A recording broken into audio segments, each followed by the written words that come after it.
Hey guys, Tonkotsu here. Today we will be ranking all the Mario Kart World tracks based on my excitement level since it's coming out tomorrow. I have a lot of issues based on everything I've heard of this game, but the thing I look forward to the most are the track selections since without them, there would be no Mario Kart, and so I'm always looking to race on brand new courses as well as the old tracks, whether they improve or maintain the spirit of the original. Oh yeah, we will not take into consideration the intermissions of these tracks since they all suck and are just straight lines. We'll be separating the nitros and retros since they're different categories, and so without further ado, let's get started with retros. I'm going to go through these really quick since I don't have a lot of time, but with the retros, the selections look quite bad to me. Like there are so many courses that have no reason to be made other than the fact that it's Nintendo's favorite tracks, and what better way to start off with the SNES Mario circuits.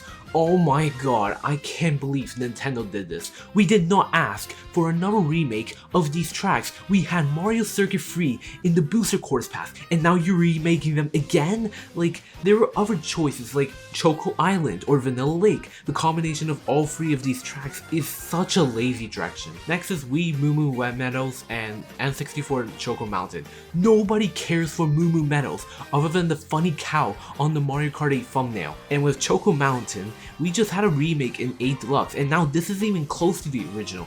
It's so industrialized and feels like someone bought the thing and turned it into its own thing. Next is DS Desert Hills. Again, no one asked for this. They took away the Super Mario Bros. Free elements, which is one of the only unique things about the track, and color scheme here looks very bland. The Moais look cool though. And then we have GCM Peach Beach. I don't really care for this one since it's just a fine enough track, but not worthy of a remake. N64 Wario Stadium and 3DS Wario Shipyard is so frustrating since one is an improvement over the original with the aesthetics and it's shorter, but they cut too much for this track and feels unrecognizable. The other one is they removed underwater driving and decided to flood it, removing many of the obstacles as well as unique elements like the dry bone mouth entering the cave and gliding ramp as well as the anchor being removed. From now on, I won't be complaining as much. Next is SNES Koopa Troopa Beach. Awkward name, but the gameplay I've seen looks pretty. DK Pass is next, and for the most part, it looks just like the original, aside from removing the gliding ramp. My next pick will be 3DS Shy Guy Bazaar. Been waiting for this one. I may prefer the nighttime aesthetic over the original, but they didn't change anything, so that's fine. Strangely enough, Tour Sky High Sunday is next.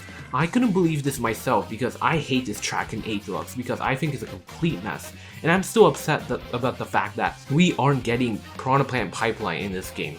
But it feels like the devs actually took the time to make this track better. No anti-gravity garbage, and there's alternate paths. At third place we have Wii Toad's Factory, a fan favorite everybody has been waiting for so long, and it's almost as good as the original.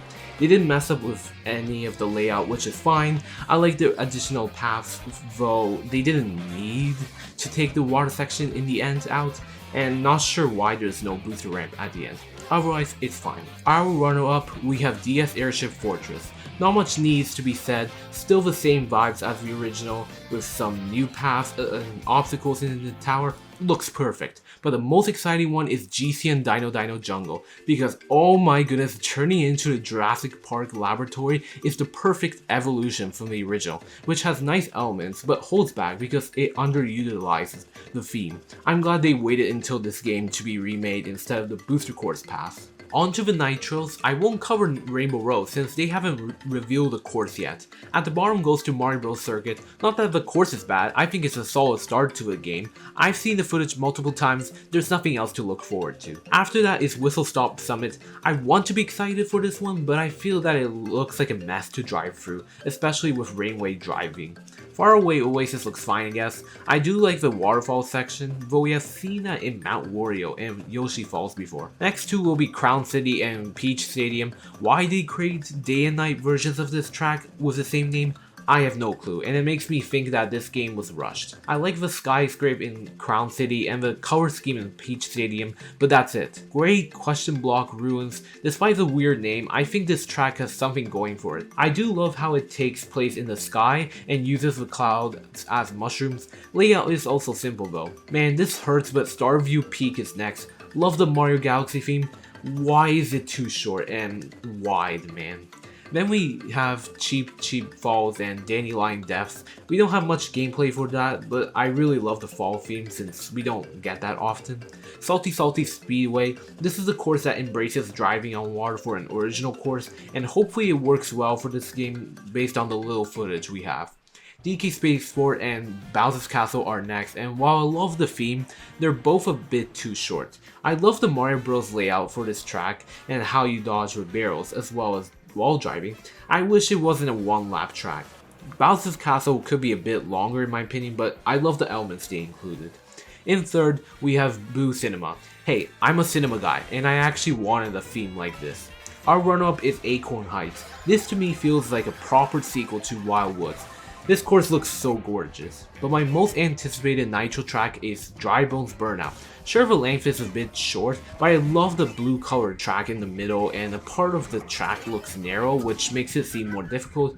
I haven't seen much of this course, which is what puts it at the top. Weird that I'm more excited for this than Bowser's Castle. But yeah, that's all for me. What is your most anticipated Nitro and Retro track for this game?